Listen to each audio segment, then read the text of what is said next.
Bismillahirrahmanirrahim. Subhanallah wa bihamdi, subhanallahil azim, adada khalqihi wa ridha nafsihi wa zinata arsyihi wa midada kalimatihi.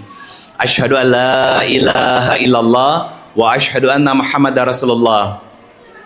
Allahumma shalli wa sallim wa barik ala nabiyyina Muhammadin sallallahu alaihi wasallam. Assalamualaikum ya Rasulullah sallallahu alaihi wasallam wa ala alihi wa ashabihi wa man tabi'ahum bi ihsan ila yaumiddin. Rabbi a'udzubika min hamazati syayatin wa a'udzubika rabbi ayahdurun. Subhanaka la ilma lana illa ma 'allamtana innaka antal alimul hakim. Shadaqallahul azim wa sadaqa Rasulullah sallallahu alaihi wasallam. Alhamdulillah, puji syukur kehadirat Allah Subhanahu wa taala. Pagi hari ini Allah izinin saya datang lagi ke Banjarnegara, ketemu ibu-ibu. Ini wajah-wajah yang saya lihat, wajah-wajah yang dirindukan oleh surganya Allah Subhanahu wa taala. Wajah-wajah yang salihah, wajah-wajah yang cerah. Apa karena masih tanggal muda, Pak ya? Yang wajah-wajah yang insya Allah selalu basah dengan air wudhu, wajah yang cerah karena selalu bangun di tengah kegelapan malam untuk berdoa dan meminta kepada Allah. Kita ngaji hari ini, Bu. Saya bukan ingin menggarami laut yang sudah asin. Saya bukan pengen ngajarin ikan yang sudah pandai berenang. Kita ngomongin tentang keluarga, tentang rumah tangga, tentang masalah yang menjelimet, masalah jelimet yang hadir dalam kehidupan rumah tangga banyak kaum muslimin yang ada di Indonesia. Dan ternyata berita buruknya Banjarnegara, angka perceraiannya termasuk tinggi juga.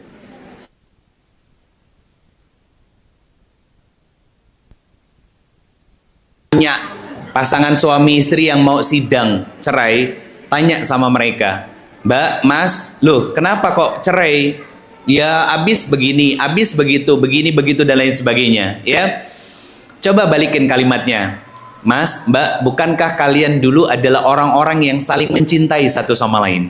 Kok sekarang malah saling jelek-jelekin? Diem pasti. Saya udah sering ngelakuin itu, iseng keluar rumah, datang ke pengadilan agama, pakai kaos, nggak pakai peci, orang nggak tahu kalau saya Ustadz Ridho. Ya saya main aja, pakai kaos, pakai topi, pakai sneakers. Saya tanya begitu dan rata-rata diam. Karena apa? Ibu, mohon maaf nih, ajarin anak-anak kita untuk menikah itu bukan karena cinta. Nyun sewu, ini buktinya. Apakah sama cinta kita sekarang sama pasangan kita ya, bukan pasangan orang ya, ingat itu, sama pasangan kita, apakah sama rasanya, menggebu-gebunya, tumpah-tumpahnya dengan bulan dan tahun pertama pernikahan? Sama apa beda? Pertanyaan saya, nanjak apa turun? Musibah itu turun dah. Berarti kata Nabi benar kan? Musibah itu adalah ketika hari ini itu lebih buruk daripada hari sebelumnya. Turun itu musibah, masalah, Bu. Makanya kan akhirnya apa? Banyak orang yang pura-pura bahagia, banyak orang yang pura-pura sabar dan ingin terlihat seolah-olah sabar dan bahagia. Capek pura-pura itu. Emang apa bedanya Ustadz? Orang yang betul-betul bahagia sama pura-pura bahagia. Kelihatannya gini, kalau lagi ada masalah. Saya izin sambil berdiri sebentar ya.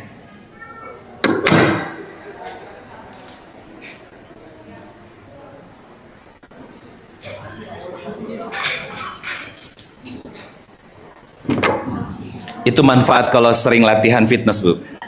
Ngangkat sendiri.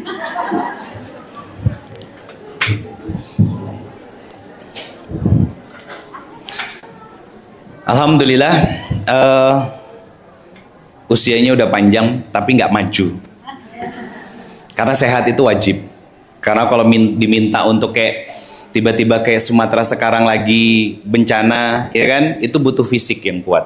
Nah, saya mau nyampein gini, apa bedanya pura-pura bahagia dengan bahagia yang benar? Sekarang sebelum saya jawab, apa sih yang kita pengenin dalam rumah tangga? Bahagia toh? Nah, tanya sama diri kita, sudah benar-benar bahagia atau baru pura-pura bahagia? Emang bedanya apa Ustadz? Orang yang bahagia ketika ada masalah, anaknya bilang, ibu kenapa sama bapak? Lagi ada masalah ya? Ibunya jawab apa? Nak, kamu nanti akan ngalamin ketika kamu sudah dewasa dan jadi berumah tangga. Karena apa? Ujian itu pasti ada dalam kehidupan kita. Doain ibu sama bapak bisa ngelewatin ujian ini sehingga semakin mendewasakan ibu dan bapak ngejalani kehidupan rumah tangga. Tapi ibu sama bapak nggak apa-apa kan? Alhamdulillah enggak, kan Allah yang jagain. Bapak juga sekarang lagi berangkat kerja kan? Cuman mungkin nggak seperti biasanya yang kamu ngelihat ibu sama bapak ngobrol gitu kan. Hari ini Allah lagi kasih ujian bahkan dari kemarin. Tapi ujian ini datang untuk ibu sama bapak belajar introspeksi diri. Alhamdulillah kalau ibu nggak apa-apa. Aku doain ibu sama bapak baik-baik saja. Itu yang bahagia. Ngomongnya enak adem. Tapi kalau yang pura-pura bahagia, ibu lagi ada masalah ya sama bapak. Iya tuh, bapakmu nyebelin. Oh nah ya kayak bapakmu ya memang gitu. Nah itu. Capek hatinya. Itu luapan emosi karena dadanya penuh dengan jengkel, kesel yang nggak bisa dia keluarin, ditumpuk sama dia bu. Akhirnya apa? Banyak kan para istri yang sebel sama suami, marah sama suami, jengkelnya sama. Betul kan? Sinten niku? Kulo, alhamdulillah.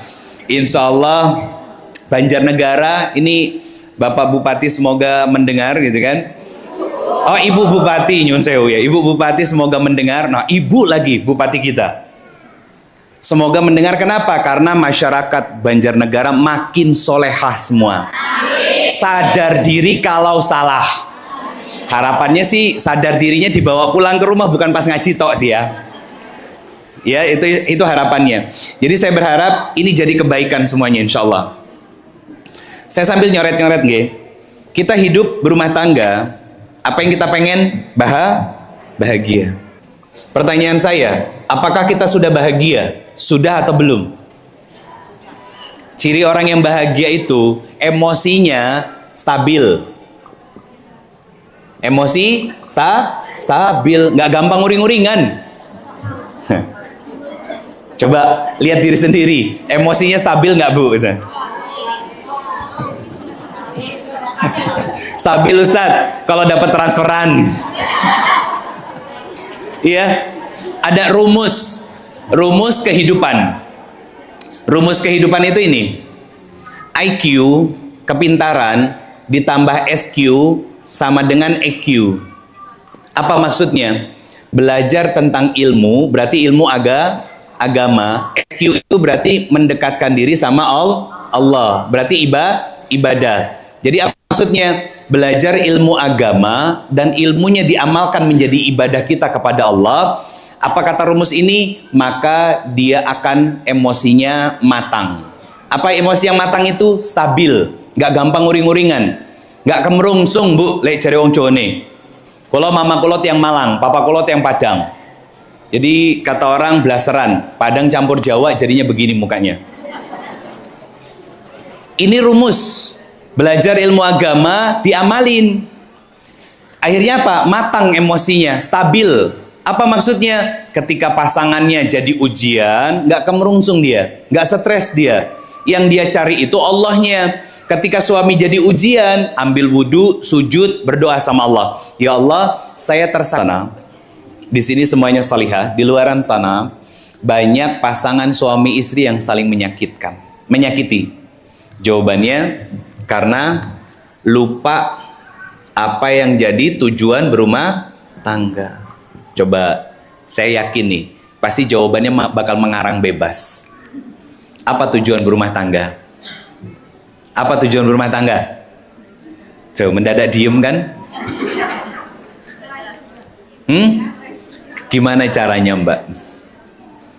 Iya, Islam itu konkret Ibu. Jadi bukan cuma teori. Kalau jawabannya meraih surga Ustadz, betul, tapi teori itu. Makanya saya tanya, gimana caranya? Ayo. Ada yang jawab lagi, apa yang jadi tujuan berumah tangga? Sakinah Ustadz, pret.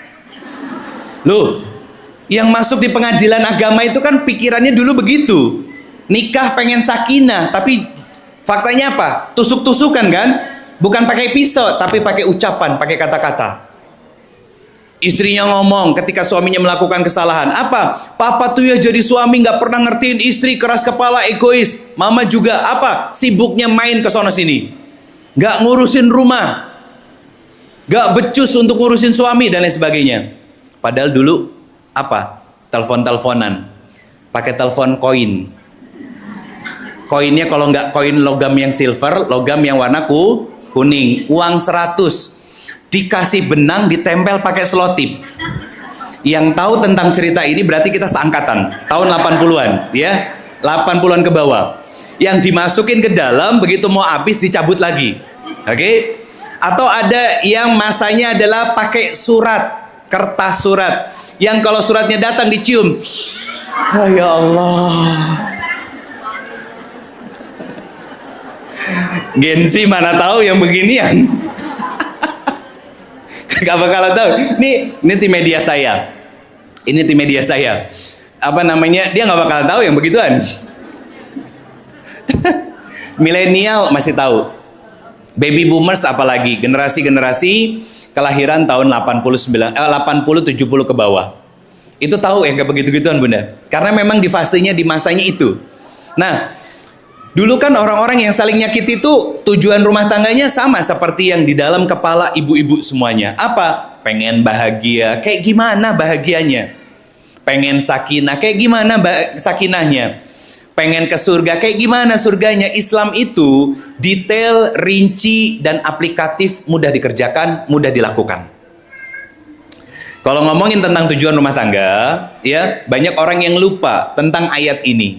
Quran surat ke-30 ayat 21. Ini ayat yang nempel di mana? Surat undangan. Saya titip nih sama ibu-ibu yang anaknya sudah dewasa, yang mau nikah. Semoga tahun depan ya Allah mudahkan semua prosesnya. Ini nikahan. Tapi suruh sama dia dikaji lebih dalam.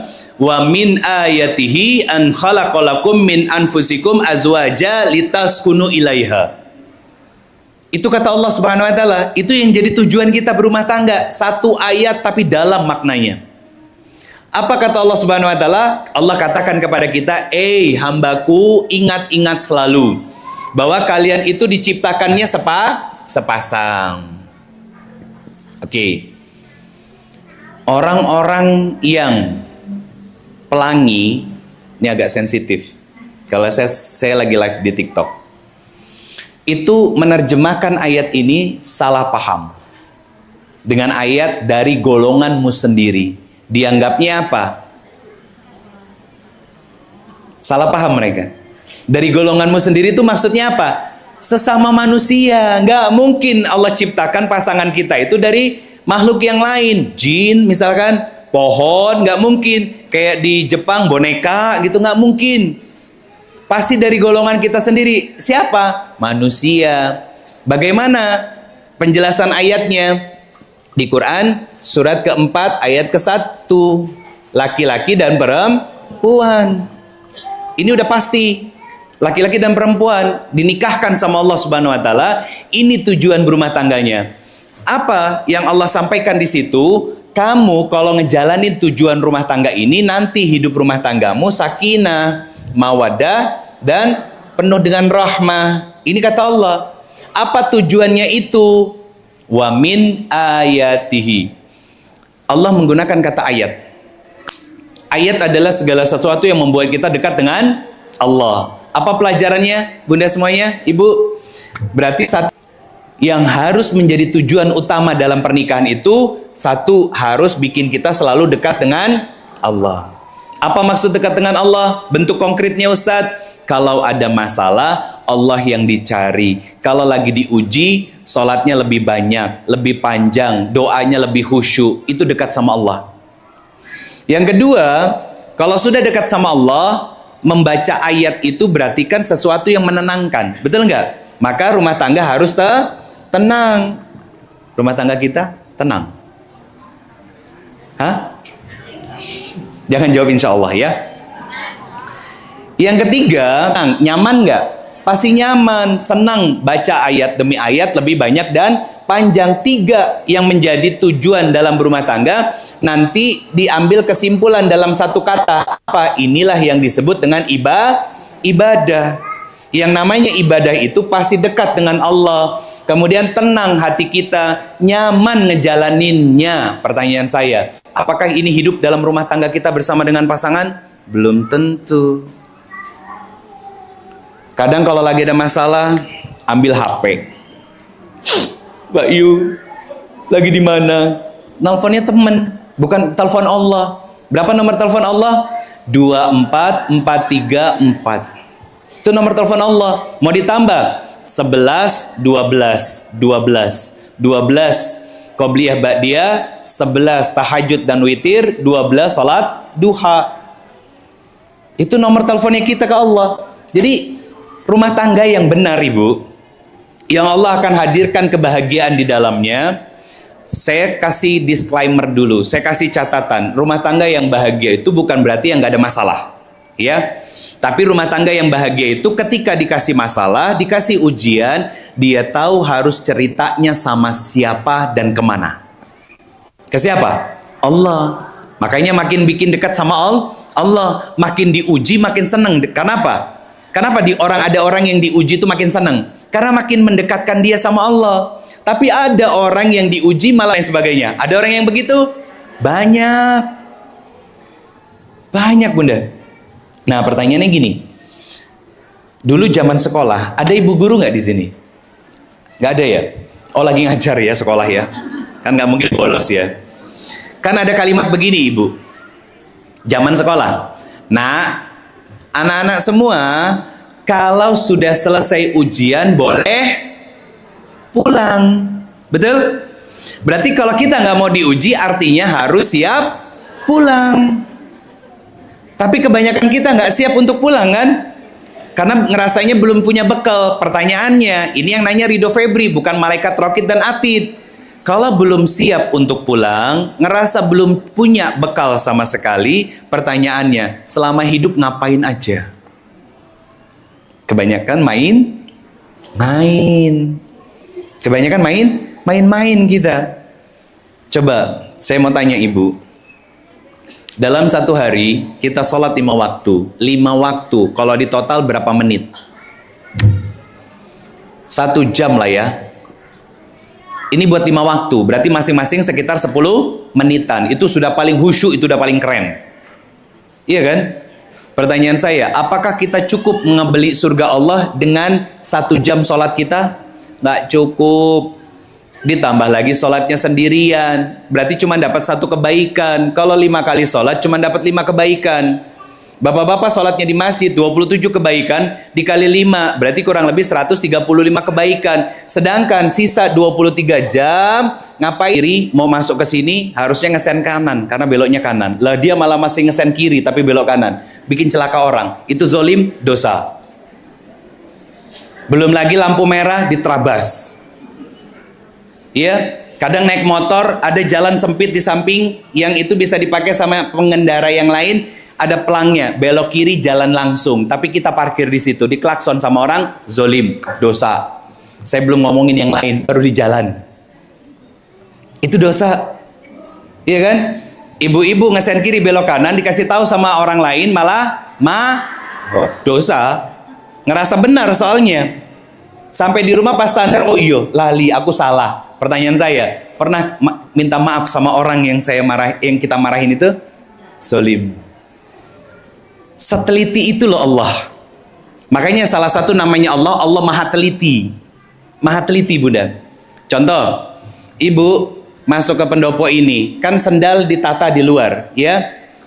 Ternyata karena datangnya agak telat, duduknya di bagian belakang, ya. Berarti kan di tangganya itu yang atas-atas sudah ada sendal. Begitu lepas sendal, apa yang kita lakuin? Nginjek sendal orang toh. Itu zalim. Tidak boleh. Lah Ustadz, kalau gitu saya masa lompat cari tempat yang lain, samping sini bisa, samping situ bisa. Simpel kan sebetulnya? Selalu ada pilihan. yang bisa menghadirkan kebaikan buat kita kalau kita mau usaha. Dan itu nanti ditanya sama Allah. Sedetail itu loh Allah tuh sama kita. Pertanyaan saya, apakah kita pernah berpikir sampai ke situ? Lupa kita. Ini dalilnya, salah satu ketelitiannya Allah. Quran surat ke-50, surat Qaf ayat ke-17. Kata Allah, setiap perbuatan, berarti tanpa tapi. Setiap perbuatan, kata Allah Subhanahu wa taala, dicatat dan akan dimintai pertanggungjawaban. Semuanya berarti. Mau yang sengaja ataupun nggak sengaja, ya, itu akan ada pertanggungjawabannya. Termasuk peran kita sebagai seorang istri di dalam rumah, ibu bagi anak-anak kita. Coba, saya mau tanya, tolong jujur, sering ngobrol sama anak atau sering ngobrol sama orang lain di media sosial? Anaknya jauh. Kenapa ibu? Kalau anaknya jauh, pakai HP. Pertanyaan saya, seberapa sering dalam 24 jam ngobrol sama anak setengah jam, 1 jam, tapi ngobrol sama orang lain bisa berjam-jam? Itu ada catatannya. Nggak adil kita. Nggak adil. Lah Ustadz, kita hidupkan bersosial. Betul, kita hidup bersosial, tapi harus batasi sisi sosial kita. Kenapa? Yang paling penting itu bukan siapa kita di luar, tapi siapa kita di dalam. Ibu pengen tahu apa yang dihisap oleh seorang istri di hadapan Allah? Allah akan tanya bagaimana sikapmu kepada suami, bagaimana pelayananmu kepada suami, bagaimana ketaatanmu kepada suami selama ini. Salah satu bentuk gambaran ketaatan seorang istri kepada suami, saya mau tanya, ngaji pagi ini izin sama suami atau cuman ngasih tahu tok?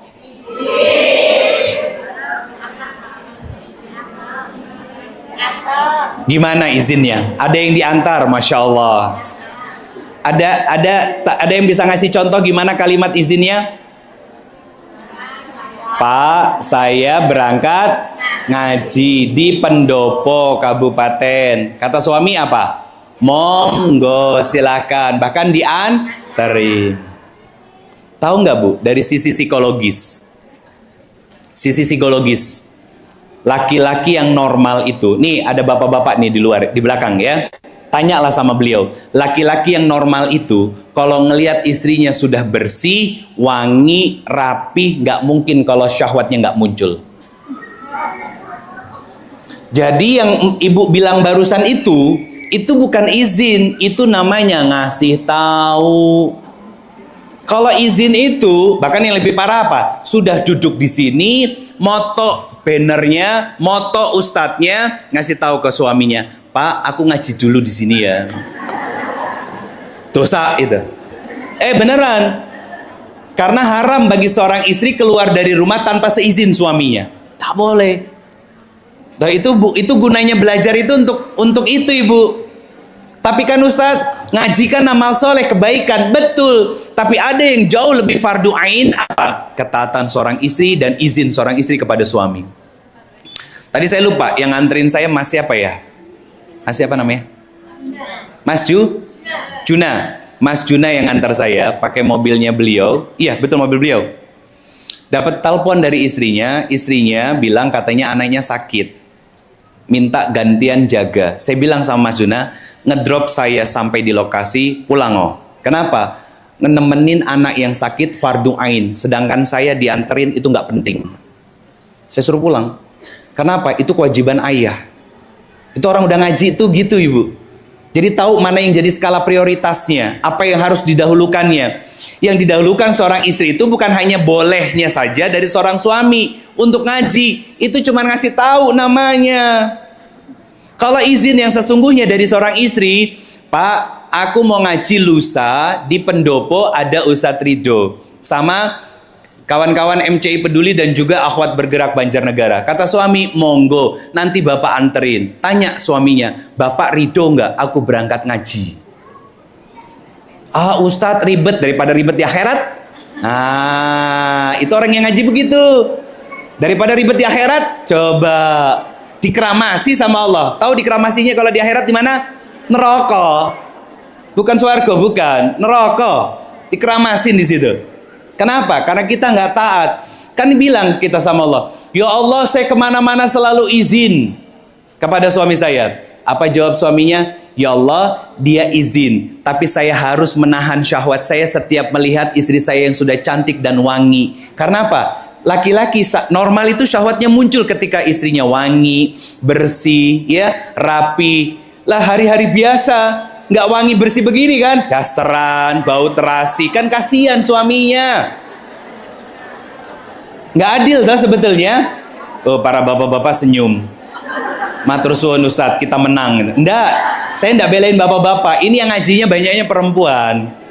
Ibu, mohon maaf ya, solehahnya seorang istri itu jadi penerang paling terang di dalam rumah. Makanya kalimat litas kunu ilaiha itu kecenderungan, itu poinnya adalah perempuan. Maka ketika seorang perempuan istri solihah, suaminya tenang. Suaminya tenang. Dan ketika seorang suami capek dengan beban pekerjaan, yang dicari rumah. Kenapa? Karena istrinya mampu menenangkan. Pertanyaan saya, kalau suami pulang dalam kondisi lelah dan capek, dibuka pintu sama jenengan, ibu, nambah stres apa stresnya hilang? Maaf ya, kalau agak kesindir-sindir dikit gitu ya. Saya ngomongin fakta. Saya bukan belain laki-laki, saya cuma pengen membuat ibu-ibu yang hadir di sini itu bisa satu surga dengan Sayyidatina Khadijah. Kan istri, beliau kan, ibu kan. Lihat, Khadijah tidak pernah keluar dari rumah kecuali mendapatkan ridho dari suaminya. Siapa suaminya? Rasulullah Muhammad SAW. Lah Ustadz, kan suami saya bukan Rasulullah. Iya, saya tahu. Tapi setidaknya dia umat dari Rasulullah SAW. Dia muslim, dia sholat, dia bekerja, nyari nafkah, ngasih nafkah. Betul kan?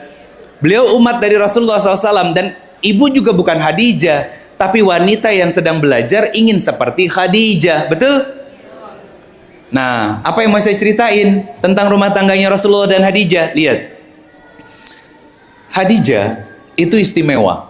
Saking istimewanya, ya, sampai ketika ngobrol sama teman-temannya, di antara keistimewaannya, ngobrol sama teman-temannya, jadi punya perkumpulan sama komunitas. Sependek yang saya tahu, ini terjadi sebelum Rasulullah menjadi Rasul. Sebelum Muhammad SAW sebagai Rasul. Ngumpul bu sama teman-temannya, dibilang sama bestinya, Khadijah, kamu pasti beruntung dan bahagia ya, punya suami seorang Muhammad, akhlaknya mulia, ya, terpercaya, rupawan, kelihatan sangat membahagiakan kamu. Apakah hartanya ibu-ibu sudah diberikan semua ke suami seperti Khadijah yang kekayaannya 3/4 kekayaan orang Mekah itu punya Khadijah? Artinya apa? Kalau di Mekah ada harta 1 triliun, 750 miliarnya punya Khadijah. Dikasih buat Rasulullah, buat dakwahnya. Yang tadinya kaya, bajunya bagus-bagus, bajunya banyak tambalan, sering ngerasa lapar. Ketika Fatimah kecil, netein Fatimah, yang keluar bukan ASI, tapi darah yang diminum sama Fatimah. Bagaimana dengan kita? Gak ada apa-apanya. Insecure harusnya. Jangan bilang itu Khadijah, jangan. Kita mau belajar sama siapa? Kalau bukan sama seorang wanita yang dirindukan surganya Allah Subhanahu Wa Taala. Ya, itu cara berpikirnya. Kita ngasih contoh, bukan lagi jarene-jarene, tapi ini tarikh yang sejarah yang sahih. Bahkan ketika Rasulullah jadi nabi, lihat ibu, bagaimana penghormatan Allah kepada Khadijah. Allah perintahkan malaikat Jibril turun ngasih kabar kepada Rasulullah. Ya Rasulullah, hei Muhammad, bentar lagi istrimu akan datang Khadijah. Sampaikan kabar kepada Khadijah dan sampaikan salam dari aku dan dari Allah Subhanahu Wa Taala.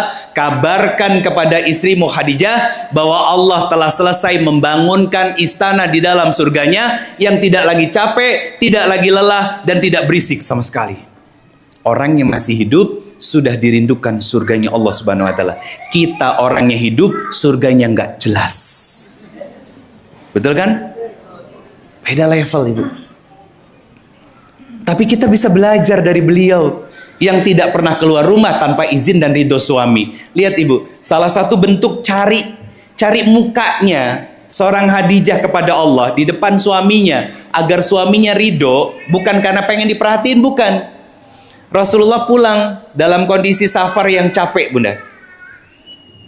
Begitu dibukain pintu, kan diketok dulu. Nah, Khadijah mengeluarkan kalimat kalau sedang memanggil. Rasulullah tahu, begitu diketok tidak langsung membuka. Karena Khadijah itu tahu suara sendal Rasulullah. Belum ngetok, itu sudah dibukain sama Khadijah. Kalau kita, suami sudah masuk ke garasi, ketok bolak-balik. Beda, ya. Khadijah itu tahu suara sendal. Suara sendal loh, Bu. Padang pasir itu apa kedengeran suara sendalnya? Hampir tidak terdengar, tapi Khadijah tahu itu suara sendal suaminya. Jangan bayangin tehel kayak begini, ini mahal. Bukan. Padang pasir, nggak kedengaran suara sendalnya, hampir nggak kedengaran. Kita para istri, mobilnya suami sudah masuk parkir, sudah masuk garasi, motornya sudah masuk, diketok, katanya nungguin suami ketiduran depan TV. Gitu.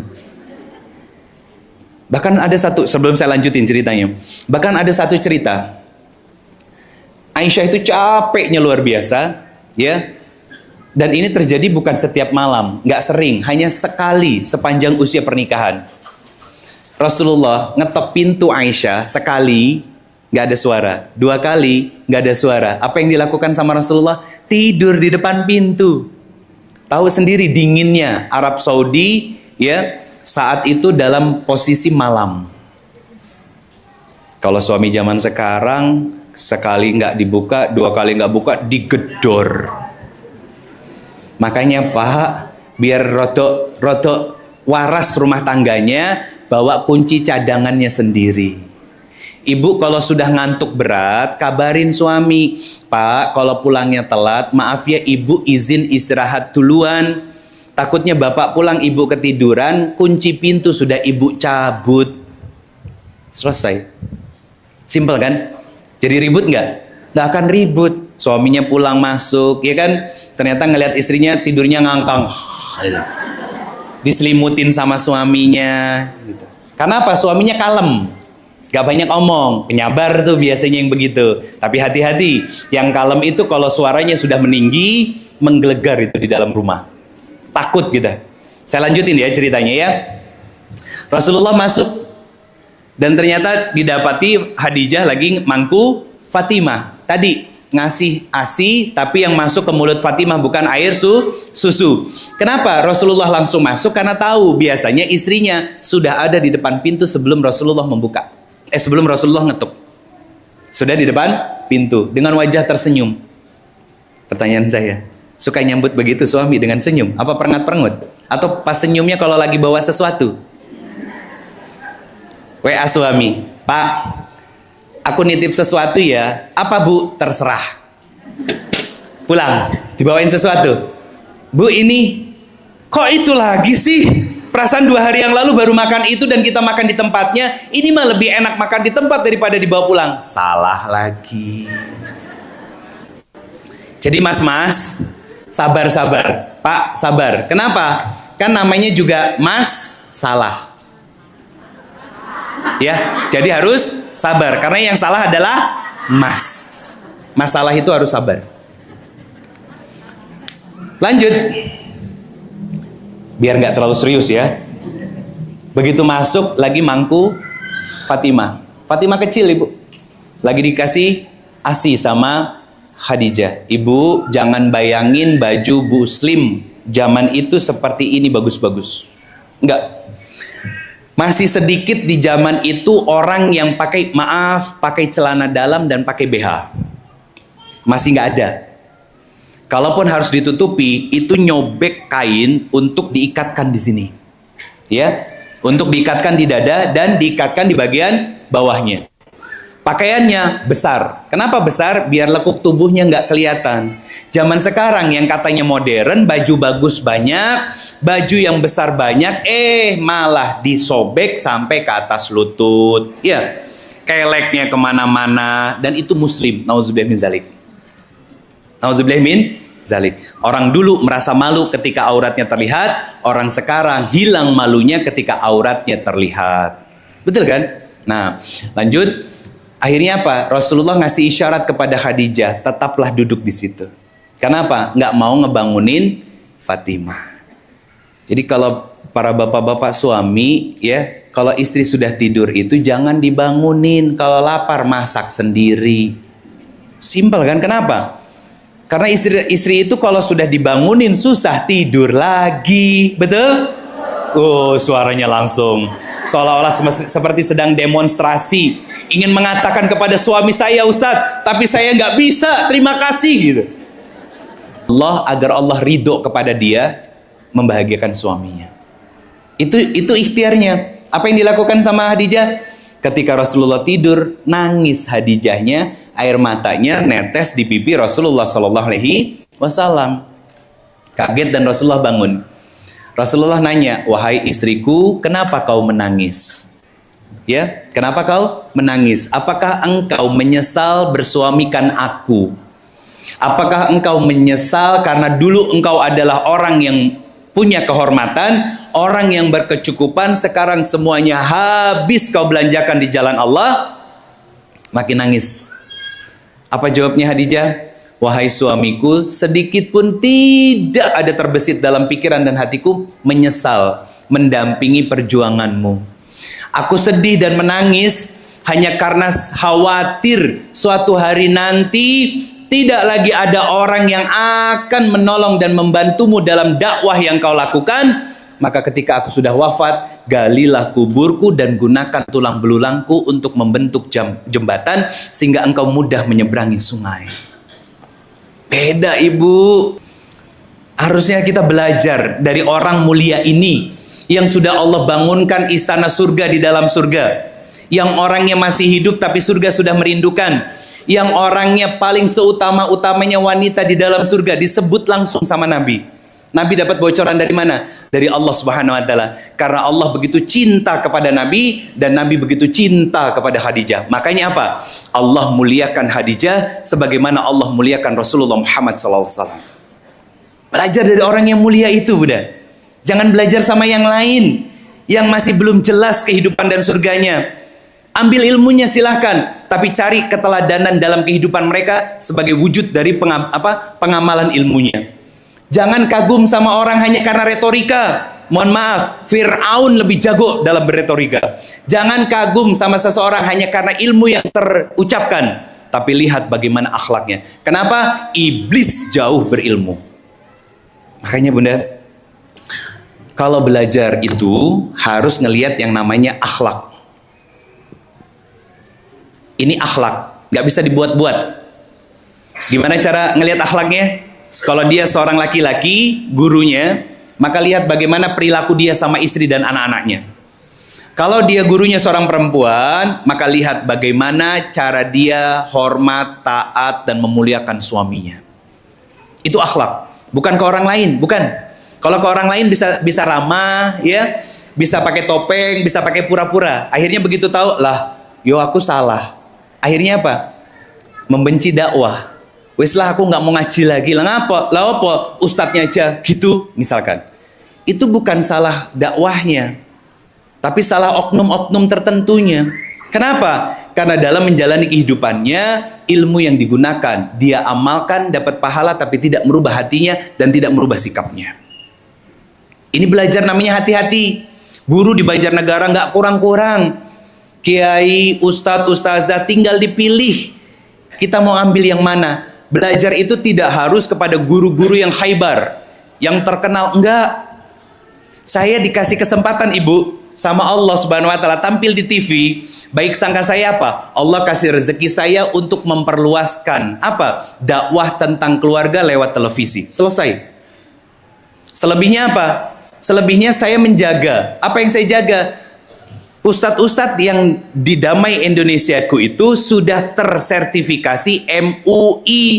Tidak ada kecenderungan garis keras, radikal, nggak ada. Karena kami mengikuti yang namanya jalur tes. Dapat sertifikasi MUI. Itu salah satu hal baik yang saya jaga. Akhirnya apa? Dengan izin Allah mudah untuk dakwah ke daerah-daerah. Itu doang, nggak ada yang lain. Mentang-mentang Ustadz di TV, hotelnya harus begini, dijemputnya harus pakai Alphard. Saya datang sendiri, beli tiket sendiri, ya. Kalau teman-temannya ngerasa nggak mampu, saya datang, saya beli sendiri. Makanya ngundang saya itu gampang, asal waktunya tepat, pas, sediain papan tulis, wis selesai. Buat apa papan tulis? Nulis-nulis. Indonesia yang belum saya datangin cuma 2, Maluku, Papua. Orang yang belum saya temuin cuma 1, presiden. Sampai level menteri sudah diundang. Dari tingkat RT. Dengan izin Allah semuanya. Bukan karena saya bisa. Tapi Allah pengen saya masuk ke tempat-tempat itu apa? Mensyiarkan tentang keluarga. Baiknya kita di luar harusnya merupakan gambaran baiknya kita di dalam. Ibu ramah sama teman-teman harusnya jauh lebih ramah sama suami. Bapak ramah dan bisa sabar ngadepin orang, ngucapin terima kasih sama orang. Makasih ya dek, makasih ya bu. Sama istri harus lebih. Harus lebih. Lebih baik daripada semuanya. Jangan karena datang ke warteg, oh makasih ya mbak ya, enak banget ya. Giliran dihidangin sama istrinya di rumah, gak pernah ngucapin makasih. Salah. Kebaikan itu berawal semuanya dari rumah. Saya kenapa ngajak istri saya kemana-mana? Yang sudah 15 tahun kami berumah tangga. Jawabannya sederhana. Kalau saya ada salah dalam nyampein, yang belum kita kerjakan, dia bisa ngoreksi saya, istri saya. Yang bisa ngoreksi saya, yang bisa ngasih tahu saya. Kenapa? Seorang pendakwah itu nggak boleh mengucapkan sesuatu yang dia belum mengamalkan. Kata Allah Subhanahu wa taala, "Lima taquluna ma la taf'alun kaburan maktan." Amat besar kebencian Allah kepada orang-orang yang jarkoni. Iso ngajar tapi orang iso. Itu bahaya. Makanya lihat akhlaknya. Salah satu akhlak dari seseorang itu apa? Wonosobo Banjar mungkin dekat, setengah jam. Tapi kemarin dari Purwokerto sampai Wonosobo saya nggak tidur malam hari. Ngapain? Saya ngobrol sama Ju, nggak sempat saya cuci muka, rebahan, pingsan. Pingsan. Kadang masih sering pakai baju begini, Bu. Cuman lepas peci, kadang masih pakai kaos kaki. Kenapa? Bagi saya, istirahat saya itu ketika sudah masuk ke dalam kamar. Makanya kalau keluar pergi-pergi, terus Ustadz kapan ngobrol sama istri? Dalam perjalanan. Kalau dalam perjalanan itu ada orang lain, maka kami tunda untuk ngobrolnya. Kapan ngobrolnya? Di kereta, atau saya lagi nyetir sendiri, itu kita ngobrol. Karena kalau sudah sampai di kamar, kita istirahat. Sepakat. Itu terbentuk kebiasaannya. Kenapa? Kita membangun nilai-nilai akhlak yang baik dan belajar untuk mengamalkan akhlak yang baik itu hadir dalam rumah. Anak kami usianya 12 tahun. Putri kami namanya Aisyah. Kalau lagi ada masalah, pulang ke rumah, sedih dia, mukanya udah cemberut, bete, kalau kata anak muda. Kalau ngomong kadang suka nggak enak. Bundanya yang maju. Ngapain? Nenangin. Ngobrol antara sesama perempuan, pakai perasaan. Kalau perempuan lebih sama putri saya. Kalau ada temen yang jahil sama kakak, nyakitin kakak, ngelukai kakak, ya, jangan pernah membenci siapapun, jangan pernah dendam sama siapapun, dan jangan pernah marah sama siapapun. Itu yang saya ajarkan. Bukan jadi people pleaser, orang yang gak enakan, bukan. Tapi wanita yang punya prinsip untuk tidak membenci siapapun, karena mereka semuanya adalah makhluk Allah, saudara sesama muslim. Itu yang saya ajarkan. Jadi tempat sampahnya itu di rumah, Bu. Kita orang tua.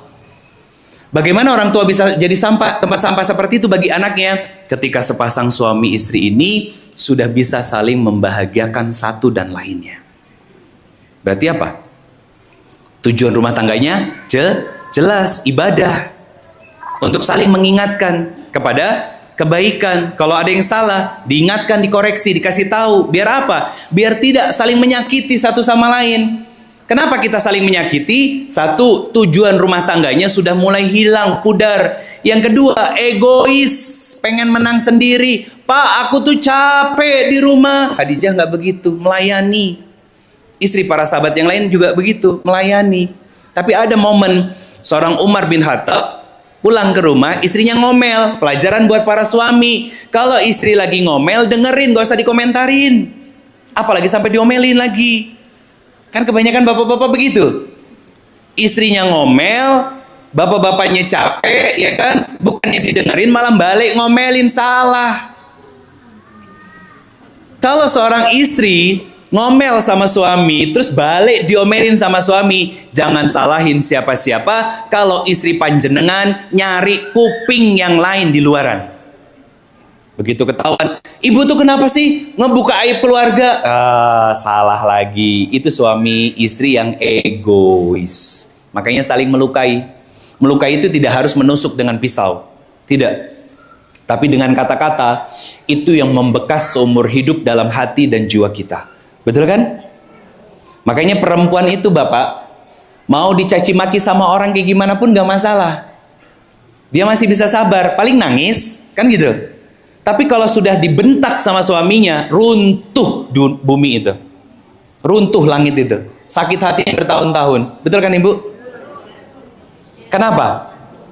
Karena perempuan itu mendengar ucapan perkataan suaminya bukan pakai telinga, tapi pakai perasaannya. Karena saking cintanya sama suaminya. Tapi suaminya nggak ngerti, nggak paham, dianggapnya lebay, ya, dan lain sebagainya. Akhirnya apa? Berujung pada di meja hijau pengadilan agama. Betul kan? Karena nggak ngerti satu sama lain. Wasiat dari Quran apa? Lita'arofu, saling kenal. Bukan kenal fisik, tapi kenal sifat. Kenal sifat. Perempuan pengennya didengar, difahami, disayang, ya, di-ngertiin. Itu sifat dasar perempuan. Laki-laki sifat dasarnya apa?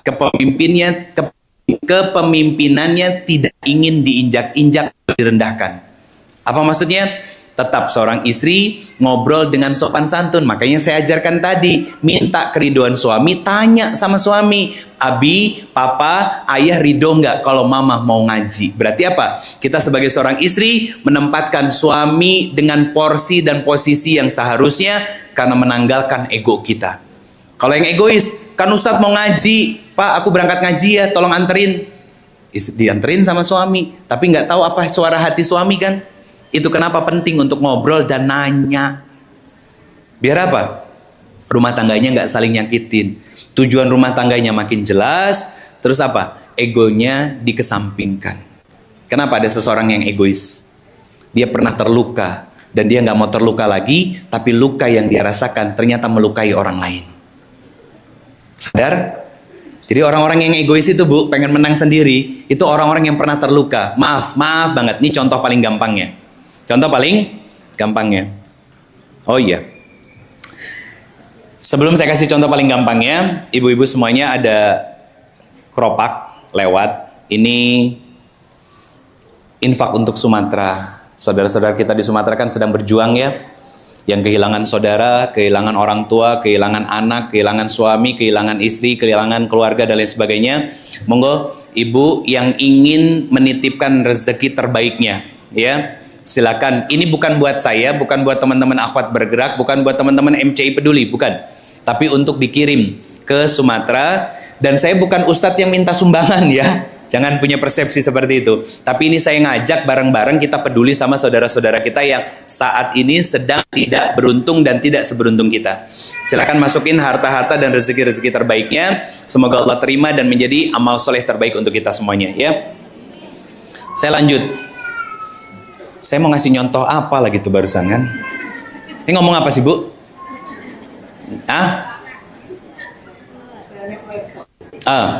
Luka, egois. Ya, contoh gini. Kenapa ada seorang istri, perempuan, ibu yang jengkel keselnya sama suami tapi tantrumnya sama anak? Dia, ibu ini, istri ini, dia sudah terluka sama suaminya dan dia nggak mau terluka lagi, makanya tanpa sadar dia melukai anaknya dengan suara yang tinggi. Itu anak luka itu, tanpa sadar yang kita. Kadang ada juga seorang ibu yang membeda-bedakan dan membanding-bandingkan anak-anaknya. Contoh, kalimat yang sering keluar begini,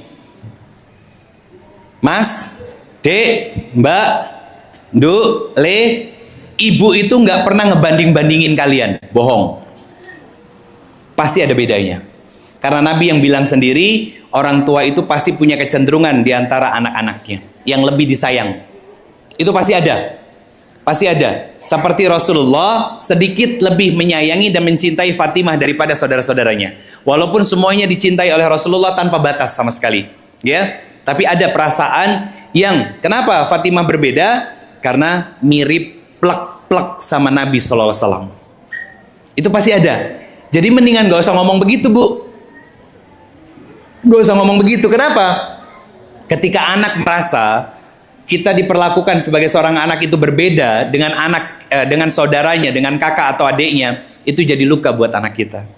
Nah, itu egois namanya. Orang yang terluka, pernah terluka, tapi dia nggak mau lagi terluka, tapi tanpa sadar ucapan, sikap, dan perilakunya ternyata melukai orang lain. Itu nggak boleh. Akhirnya saling menyakiti. Kan katanya, kita cocok satu sama lain, tapi malah akhirnya justru malah sering cekcok. Katanya sayang, tapi saling menyakiti. Itu bohong. Kenapa? Cinta, kalau tidak dengan ilmu, itu pasti saling menyakiti, yang akhirnya hilang cintanya. Seperti yang kita rasakan sekarang kan. Mohon maaf Ibu, tadi kenapa saya tanya cinta kita sekarang sama pasangan apakah sama dengan cinta di awal-awal pernikahan? Jawabannya tidak. Terus saya tanya, apakah nanjak atau turun? Turun. Pertanyaannya, kenapa rasa cinta kita sama pasangan halal kita justru makin panjang usia pernikahannya makin turun? Karena sering saling melukai tanpa sadar. Betul kan? Itu ego namanya. Ya rahmukumullah. Tujuan berumah tangganya sudah mulai pudar, ibadahnya juga masing-masing. Sesekali ngingetin suami yang malas ibadah, jengkel sendiri, kesel sendiri, anak juga jadi ikut-ikutan. Akhirnya apa? Jujur nih Bu ya. Tolong jujur. Dan saya ngamatin. Saya cuma butuh validasi dan verifikasi dari ibu-ibu semuanya. Ini ngaji bertahun-tahun loh ya. Sudah banyak guru, ustadz, ustazah, kiai, habib dan lain sebagainya ya. Kita belajar dari beliau-beliau semuanya. Pertanyaan saya, kita ngaji karena sadar butuh ilmu atau kita ngaji karena ngisi waktu luang biar nggak gabut di rumah? Itu sekarang. Dulu di awal-awal. Yang saya tanyakan dulu di awal-awal belajar ngaji, rata-rata gabut karena nggak ada kegiatan di rumah, akhirnya ngaji. Betul, positif. Saya tidak menyalahkan. Cuman maksud saya kita evaluasi diri, ya kan? Pertanyaan selanjutnya, berapa persen ilmunya yang sudah kita amalkan selama bertahun-tahun? 100%? 10%? 13% berarti? Akan lebih. Apa yang menjadi indikator kita sudah berubah atau belum dan ilmu kita sudah diamalkan atau belum? Lihat dalam 5 hal ini. Bagaimana sikap kita kepada Allah? Bagaimana adab kita kepada Allah? Adakah amalan-amalan yang masih belum kita kerjakan? Adakah dosa-dosa kesalahan yang masih kita lakukan? Cek pertama. Mau bukti? Kan ngaji bertahun-tahun ya. Dan setiap tahun ketemu puasa namanya ibadah puasa Ramadan. Ngacung, angkat tangan siapa yang puasa Ramadan di bulan Ramadan kemarin yang ketika puasa nggak ngomongin orang. Belum ngamalin ilmunya kan? Pertanyaan saya, ngomongin orang diperintah Allah apa dilarang? Harusnya puasa itu ngebentuk kita jadi orang yang Apa definisi takwa? Menjalankan yang Allah perintahkan dan ninggalin apa yang Allah larang. Nah pertanyaan saya, kenapa bertahun-tahun kita nggak berubah, nggak bisa berhenti untuk nggak ngomongin orang? Karena di bulan Ramadan yang spesial, kita harusnya nahan diri, tapi kita biarkan kita ngomongin orang lain. Belum diamalin kan ilmunya? Simple loh Bu. Sekarang saya mau nanya lagi. Pernah lihat orang yang ngaji, bubar ngaji, tapi ngomongin orang sambil makan bakso? Jangan-jangan diri sendiri ya. Padahal baru habis ngaji. Dibilangin sama ustadznya, harus sabar, nggak boleh ngomongin orang. Lah di tempat bakso ustadznya diomongin. Berarti nggak ngamalin. Jawabannya sederhana, kenapa itu terjadi? Ilmunya tidak berkah buat kita. Ibaratnya apa? Ini gelas sebesar ini, paling isinya cuma 300-an mili. Tapi kalau gelasnya diperbesar, air tapi benar bagi Allah, bukan menjadi orang yang sok suci bagi orang lain, tapi suci di hadapan Allah. Apa maksudnya? Besarkan hati kita biar ilmunya nampungnya banyak dan besar. Bukan dipersempit hatinya. Biasanya di masjid kunutan, tiba-tiba datang ustadz ngisi mau kajian subuh nggak kunutan, pulang sholat subuh langsung diobrolin. Tadi nggak kunutan perasaan ya, itu sholat subuhnya sah apa enggak ya? Apa aku harus sholat lagi? Masalah. Iya kan? Kenapa? Hatinya jadi sempit. Beda sedikit mencela orang. Sarungan ya diomongin. Celana di atas mata kaki diomongin. Jenggotan diomongin. Itu masalah. Kenapa? Hatinya terlalu sempit. Sehingga ilmu apapun yang masuk tumpah. Keluarlah lagi. Itu kita selama ini, Bu. Makanya ilmunya tidak ada yang teramalkan. Kecuali hanya sedikit. Apa buktinya? Banyak hal-hal yang Allah larang yang masih kita kerjakan. Dan banyak apa-apa yang Allah perintahkan tapi masih kita abaikan. Salah satu contoh, perintah Allah yang masih kita abaikan. Kalimat yang tadi di awal saya sampaikan, Ustadz betul, taat kepada suami itu perintah Allah. Tapi suaminya yang gimana dulu Ustadz? Nah itu. Itu salah satunya. Padahal orang yang udah ngaji. Ibu, tadi saya ngobrol sama Mas Juna. Bener ya? Iya. Kalau orang yang sudah ngaji itu, yang berubah itu hatinya dulu. Makin baik. Kalau hatinya baik, maka nanti pikirannya juga baik. Kalau orang pikirannya baik, pasti ucapannya juga baik. Kalau ucapannya sudah baik, pasti apa? Sikapnya baik, perilakunya juga baik. 3 tuh komponennya. Ucapannya baik, sikapnya baik, perilakunya baik. Kenapa? Karena hatinya baik. Pertanyaan saya, ucapan, sikap, perilaku, ini dalam bahasa syariatnya disebut dengan kalimat jasad atau tubuh. Apa kata Nabi? Kalau segumpal darah ini, segumpal daging ini baik, maka jasadnya juga baik. Kalau segumpal daging ini buruk, maka jasadnya juga buruk. Apa itu? Hati. Jadi ngaji itu ngerubah hati. Bukan ibu-ibu habis ngaji ya merasa dimenangin tiba-tiba pulang ngerekam, "Pah, rungokke."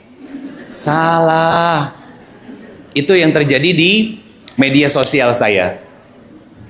Para netizen di media sosial, Bunda. Netizen tahu kan? Kalau netizen laki-laki sama muslimin laki-laki, muslimah perempuan. Kalau netizen berarti laki-laki, kalau perempuan netizen.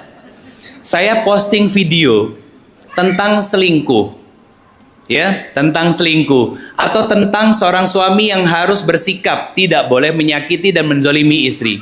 Nasihat itu buat para suami, tapi yang nimbrung istri. Bahkan sampai jutaan, ratusan ribu sampai jutaan viewers atau penonton dari video-video itu. Apa komentarnya para netizen? Iya tuh Ustadz, laki-laki tua bangka, udah 80 tahun, hobinya nyakitin perempuan, egois, keras kepala. Ada lagi yang cerita, saya sakit hati sama suami saya, dia janjiin ke saya katanya mau dapat pensiunan 1 miliar, tapi cuma ngasih saya 2 juta. Apa kaitannya urusannya sama saya? Kan? Jadi Ustadz itu capek, Bu, jangan dikira enak. Ceramah 2 jam, selesainya harus nampung curhatan orang. Kalau salah-salah niat, ambiar. Betulan. Dan saya masih membalas komentar di media sosial dan juga DM di Instagram. Saya masih balas. Kenapa? Saya bukan siapa-siapa tanpa mereka-mereka. Dan saya punya kewajiban untuk memberikan pemahaman kepada mereka yang benar. Masih saya balas kok, Bu. Bahkan kemarin hari Sabtu, saya kan kemarin live di TV One di Damai Indonesiaku hari Sabtu. Ada yang nonton? Gak ada, gak punya TV ya? Maksud saya kalau nggak punya TV saya juga nggak ada gitu kan. Nah, jarang nonton TV yang umum, nggak. Saya mau nyampein hari Sabtu. Oh iya, hari Sabtu sore sampai ke hotel, nginep di salah satu hotel di Jakarta.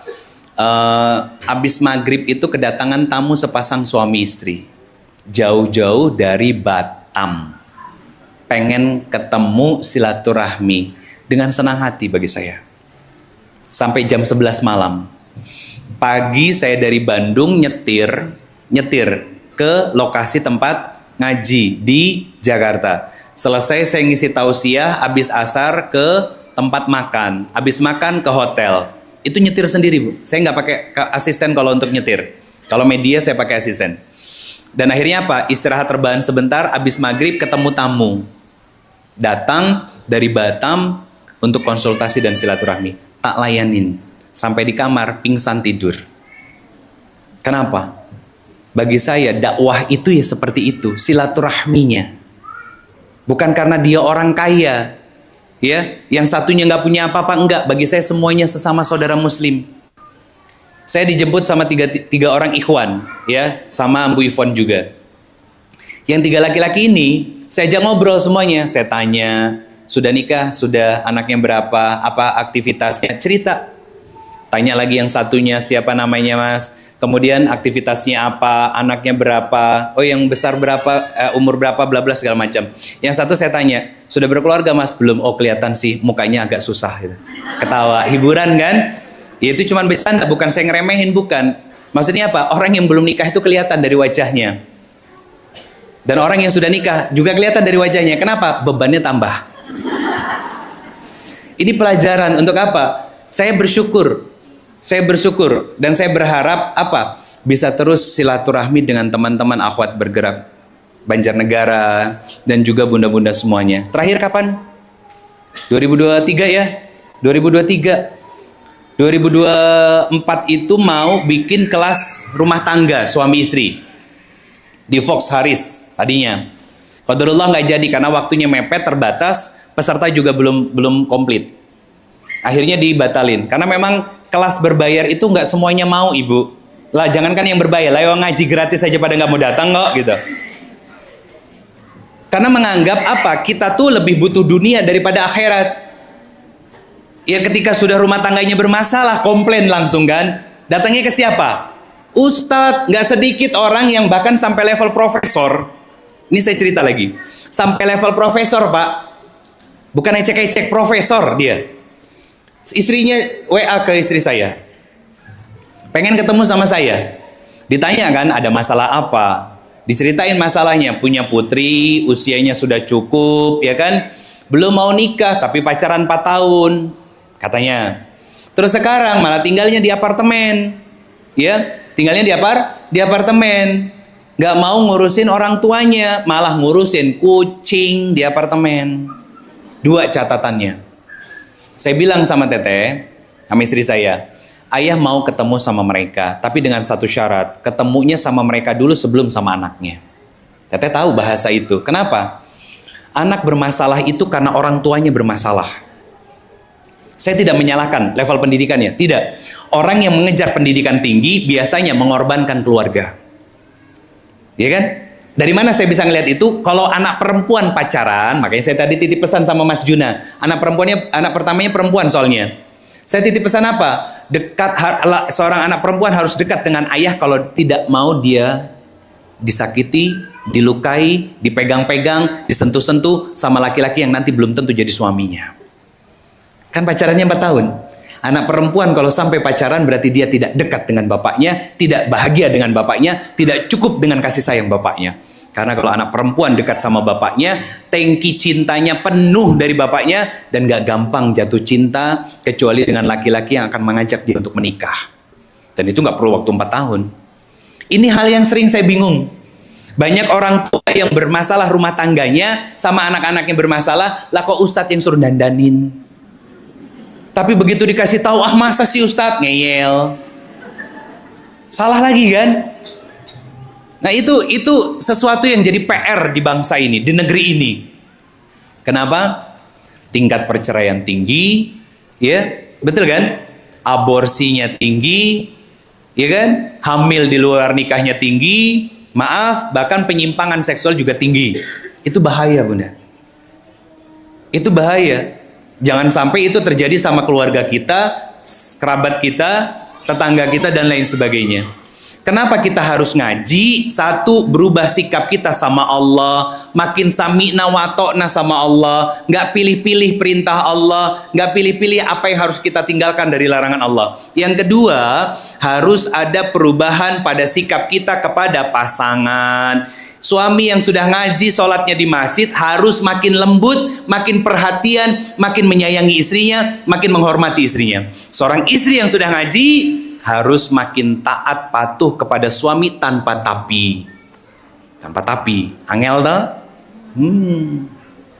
Itu yang diminta sama Allah kalau sudah ngaji. Oh Ustadz kalau gitu nggak usah ngaji, silakan. Nanti ada akhirat, ada hisabnya, ada pertanggungjawabannya.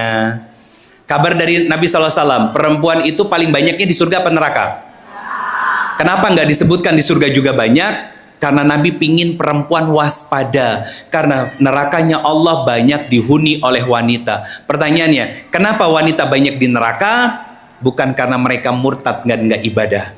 Kalau itu sudah pasti. Tapi banyak istri yang melupakan kebaikan yang dilakukan suami. Maka kalau perempuan yang sudah ngaji, segala sesuatunya itu dengan izin dan ridho dari suaminya. Itu Bun. Orang yang sudah ngaji itu gitu. Apa-apa suaminya dulu, izinnya sama suami. Sama suami yang ibadahnya benar, sholatnya khusyuk, ya, dia akan mengatakan, sebentar ya mas ya, saya bilang dulu sama istri. Bukan suami yang takut istri, tapi seorang suami yang menghormati keberadaan istrinya. Sekarang tuh serba bahaya.